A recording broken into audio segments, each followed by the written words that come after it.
Alors maintenant, on va parler de l'infection urinaire masculine, du problème de la prostate notamment, mais pas que. Et en fait, c'est ça la première question. Est-ce que quand on a une infection urinaire, c'est une prostatite? C'est ce qu'on disait avant, hein, toute infection urinaire de l'homme est une prostatite. Alors déjà, le corollaire, c'est est-ce qu'il y a des cystites chez l'homme? Alors en France, non, c'était pas, précisé dans les recommandations. On considérait que la cystite de l'homme n'existait pas ou alors était rarissime. Heu, il y a plusieurs pays où c'est une entité qui est reconnue. Et là donc depuis, cette année là, depuis, dans les recommandations françaises pas encore publiées mais qui vont sortir, la cystite de l'homme est une entité reconnue et on en voit de temps en temps. Et également la pyélonéphrite existe chez l'homme. On se rend compte quand on fait des scanners qu'il y a des pyélonéphrites chez l'homme et d'ailleurs des fois des hommes qui ont de la fièvre avec des lombalgies. Et donc en fait aujourd'hui l'homme c'est ou une prostatite ou une cystite ou une pyélonéphrite ou une orchiépididymite éventuellement. Mais là le tableau il est assez clair. La prostatite, souvent il y a de la fièvre mais pas toujours, notamment chez la personne âgée. Et les signes fonctionnels en général ils seront obstructifs et parfois irritatifs. La pyélonéphrite, ça va être de la fièvre avec des douleurs en fosse lombaire et éventuellement des signes fonctionnels urinaires. La cystite, pas de fièvre, pas de douleur lombaire et des signes irritatifs. Donc ça, la cystite de l'homme, ça existe. C'est pas fréquent, mais on en voit. Je crois qu'il y a une étude qui estimait qu'en médecine de ville, il y avait une cystite masculine par mois qui était vue. Alors bon, je ne sais pas si c'est ce qui correspond à votre activité, mais c'est bien de savoir en tout cas que ça existe. Et on définit, donc voilà.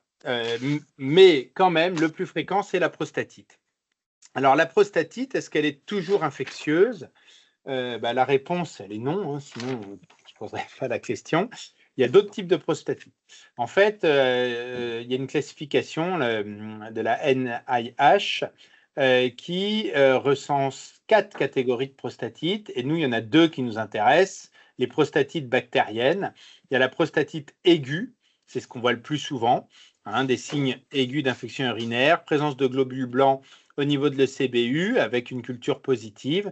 Et puis, il y a la prostatite bactérienne chronique, on y reviendra après, qui souvent est traitée comme une prostatite aiguë, mais qui va avoir pour particularité de récidiver à l'arrêt de l'antibiothérapie ou un peu à distance de son arrêt. Et on retrouvera le même germe dans le CBU. Et puis après, il y a des prostatites non infectieuses. Et il y a les prostatites dites inflammatoires ou non inflammatoires. Et ça, c'est les prostatites non inflammatoires. C'est ce qu'on appelait avant les prostatodinies. Et c'est ce qu'on appelle plutôt aujourd'hui le syndrome de douleur pelvienne chronique, donc le SDPC, qui regroupe tout un fourre-tout en fait d'étiologie et qui souvent sont interprétées comme des infections urinaires masculines récidivantes. Donc on en reparlera après. Donc vous voyez, il y a toute une classification. La prostatite aiguë bactérienne, c'est quand même la plus fréquente. Dans les questions qu'on se pose, c'est combien de temps on les traite. On a beaucoup réduit les durées de traitement des prostatites ces dernières décennies. Moi, quand j'ai commencé, c'était 3 semaines, mais mes anciens chefs, eux, c'était plutôt 6 semaines qui traitaient les prostatites quand ils étaient jeunes. Aujourd'hui, on est passé, on verra, à 14 jours et on s'est même posé la question de 7 jours. Est-ce qu'on peut traiter 7 jours une prostatite? Il y a une étude qui a été publiée en 2021 qui montrait, donc chez des patients qui avaient des symptômes, des hommes qui avaient des symptômes urinaires, que 14 jours d'antibio versus 7 jours d'antibio et 7 jours de placebo, c'était une étude randomisée, et c'était pareil dans leur étude. Alors, il y avait à peu près 130 patients par bras. Le problème, c'est que dans cette étude, il y avait des patients qui n'avaient pas de fièvre. Et donc, il y avait peut-être des cystites dans tout ça. Donc, est-ce qu'on parle vraiment de prostatite? Et en France, on a une étude qui a été publiée en 2023, où là, on s'intéressait à des prostatites. C'était des patients fébriles qui étaient recrutés en milieu hospitalier. Donc, il y a peut-être un biais aussi de sélection. On peut peut-être recruter des patients un peu plus sévères.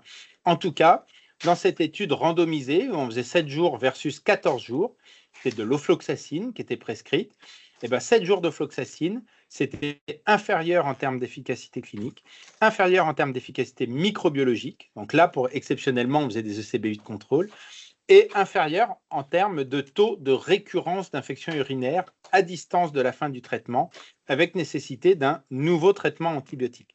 Donc ça fait qu'aujourd'hui, on est dans une recommandation de traitement de 14 jours pour une prostatite, en se disant peut-être qu'il y en a qu'on pourrait traiter moins longtemps, mais on n'arrive pas trop à les discriminer. Pour les cystites de l'homme, la durée de traitement recommandée, c'est 7 jours.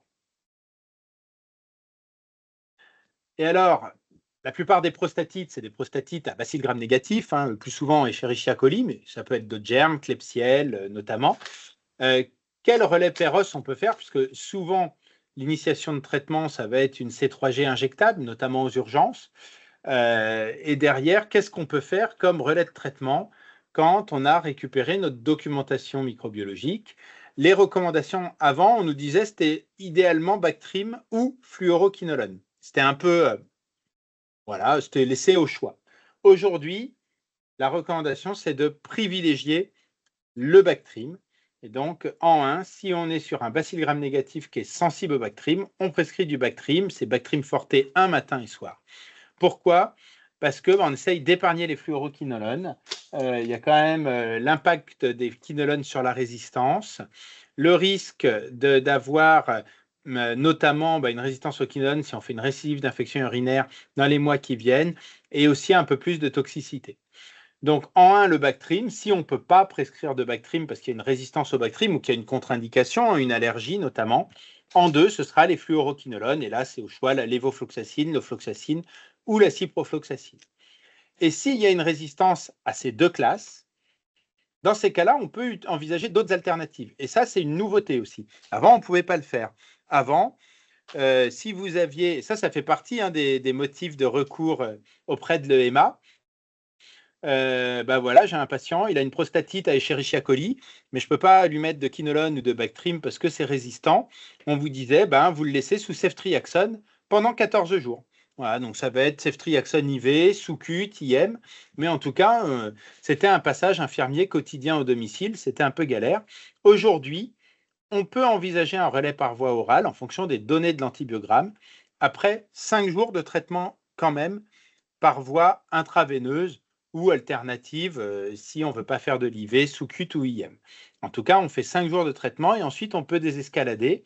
Et par ordre de préférence, on nous dit qu'on peut mettre du monuril, phosphomycine trométamol, en 2, de l'amoxicilline, en 3, amoxicilline acide clavulanique, en 4, le cefixime. C'est des molécules, notamment amoxicilline, l'augmentin, le cefixime, dont on dit qu'elles diffusent peu dans la prostate. Alors, c'est en partie vrai parce qu'en fait, on se rend compte que ça dépend ce qu'on analyse, si c'est le secteur intracellulaire ou pas. Et donc, ce n'est pas si clair, cette problématique de diffusion dans la prostate.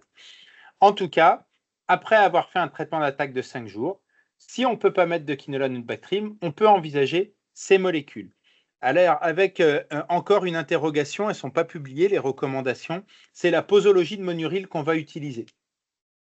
Parce qu'il y a des papiers qui ont déjà étudié ça. C'est des choses qu'on fait déjà, notamment dans les infections urinaires masculines à BLSE, où on n'a vraiment pas d'alternative orale. L'amox, l'augmentin, tout ça, c'est grillé. Et dans ces études, le schéma, c'était on fait un traitement IV, puis ensuite un sachet par jour de monuril pendant une semaine, puis ensuite un sachet 3 fois par jour pendant encore 2 semaines. Donc vous voyez, ça faisait au total presque 4 semaines de traitement. Donc là, je ne peux pas vous dire, mais en tout cas, raisonnablement, peut-être qu'on nous dira 5 jours de traitement IV, puis ensuite monuril, un sachet par jour pour atteindre J14 de traitement. C'est possible. Donc, ça fait partie des choses, ça, qui sont vraiment toutes nouvelles. Avec un petit point quand même, c'est que l'AMM du monuril, c'est chez la femme. Donc, moi, j'ai déjà été confronté à des pharmacies qui refusaient de délivrer le monuril à des hommes. Bon, c'est exceptionnel. L'entérocoque, c'est une bactérie qui pose problème dans les infections urinaires masculines. C'est une bactérie, c'est quand même le deuxième agent finalement d'infection urinaire après Escherichia coli. Donc c'est quelque chose qu'on voit assez souvent. Il faut savoir que c'est un pathogène qui n'est pas très virulent. Donc déjà, il faut interpréter le CBU. Si sur votre CBU, il y a un entérocoque, mais qui a également un bacille gram négatif, et classiquement, on va dire un Escherichia coli ou autre, une Klebsiella ou un Proteus, dans ces cas-là, on ne prend pas en compte l'entérocoque dans le traitement, sauf s'il y a des critères de sévérité du sepsis, mais là, le patient, il sera aux urgences, en fait. Donc, dans ces cas-là, on ne traite que le bacille gram négatif. Par contre, si c'est monomicrobien à entérocoque, il faut le traiter. Et le problème de l'entérocoque, c'est que les C3G, ça ne marche pas. Les quinolones, peut-être la lévofloxacine. Le Bactrim, attention, des fois, il est souvent rendu S dans les antibiogrammes, mais le Bactrim, ça ne marche pas ou très mal in vivo sur l'entérocoque. Et donc, le traitement de référence de la prostatite à entérocoque, c'est l'amoxicilline.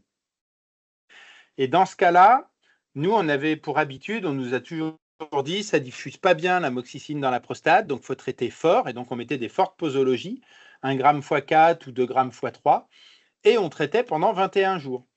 Et là, aujourd'hui, a priori, on va rejoindre les 14 jours de traitement. Et même sur la posologie, on commence à dire posologie classique, 50 mg kilo.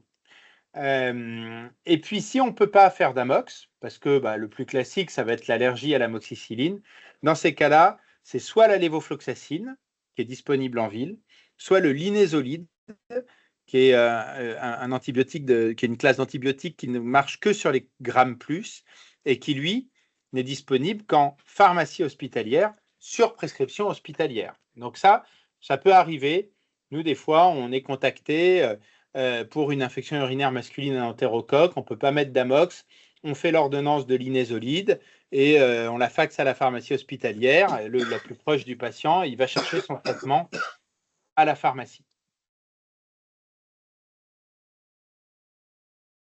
Et puis, il y a la problématique des prostatites récidivantes.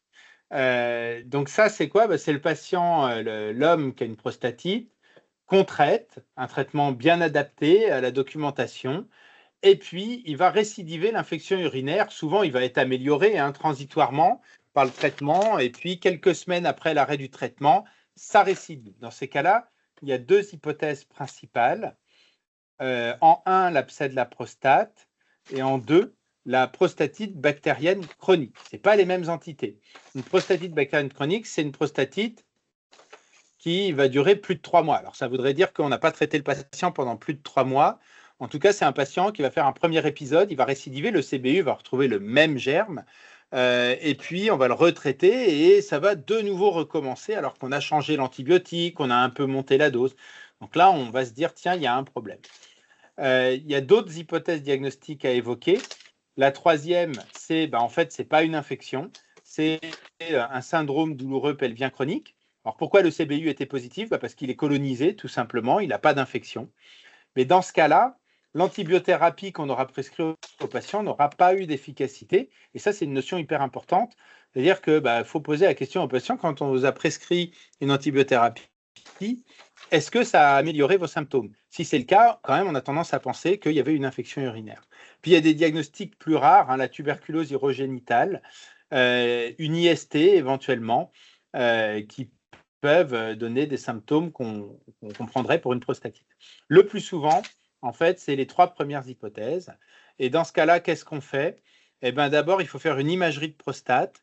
Alors, on peut faire une échographie de prostate, mais ce n'est pas très, très fiable. Et puis, l'échographie la plus fiable, c'est l'échographie avec une sonde rectale, mais c'est un examen un peu barbare aujourd'hui. On peut faire un scanner, éventuellement un scanner injecté. S'il y a un gros abcès dans la prostate, on pourra le voir. Mais l'examen de référence, c'est l'IRM de prostate. Et si cet IRM de prostate ne retrouve pas d'abcès de prostate, dans ces cas-là, on va plutôt partir sur une suspicion de prostatite chronique bactérienne.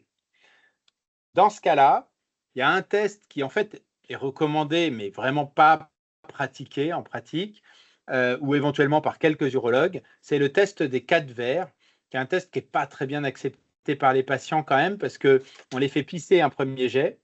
Ensuite, on fait une culture du milieu de jet. Ensuite, on fait un massage prostatique, on recueille la petite goutte d'exprimat prostatique et ensuite, on leur fait faire une miction sur un premier jet. C'est un peu dur à faire et ce test, il est remplacé par le test des 2 verres qui est plus simple, qui vise à faire un ECBU sur des cultures d'urine mi-jet, ensuite à faire un massage prostatique et tout de suite derrière à recueillir les urines du premier jet après le massage.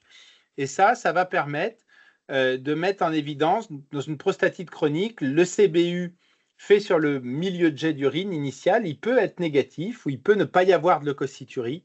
Et le fait d'avoir massé la prostate, ça va révéler la leucocyturie, voire la culture positive. Donc, bon, c'est un examen qui n'est pas simple à faire, puis vous aurez bien compris, il faut le faire au moment du recueil d'urine. Bon, les biologistes, ils ne font pas trop de toucher rectal.